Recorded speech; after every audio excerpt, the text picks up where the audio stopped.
and I'm praying for the weekend. দীর্ঘদিনের লুকোচুরি আর জল্পনা কল্পনার অবসান ঘটিয়ে অবশেষে এক ছাদের নিচে এলেন রাফসান শাবাব ও জেফার রহমান। আজ বুধবার 14 জানুয়ারি সকালে ঢাকার অদূরে আমিনবাজারের একটি রিসোর্টে ঘরোয়া কিন্তু জাঁকজমকপূর্ণ আয়োজনে বিবাহ বন্ধনে আবদ্ধ হলেন তারা। একসময় থাইল্যান্ডের সিয়াম প্যারাগনে তাদের একান্ত মুহূর্তে ছবি ভাইরাল হলে নেটিজেনরা প্রেমের গুঞ্জন তুললেও বরাবরই তারা একে নিছক বন্ধুত্ব বলে উড়িয়ে দিয়েছিলেন।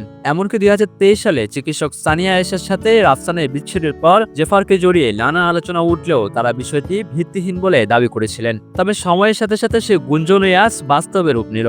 সপ্তাহখানেক ধরে চলা গোপন পরিকল্পনার পর আজ সকালে দুই পরিবারের উপস্থিতিতে বিয়ের আনুষ্ঠানিকতা সম্পন্ন হয়। সব বিতর্ক আর আলোচনাকে পেছনে ফেলে বন্ধুত্ব থেকে শুরু হওয়া এই সম্পর্কটি অবশেষে রূপ নিল সংসারে। এখন শুধু ভক্তদের সামনে তাদের আনুষ্ঠানিকভাবে আসার অপেক্ষা।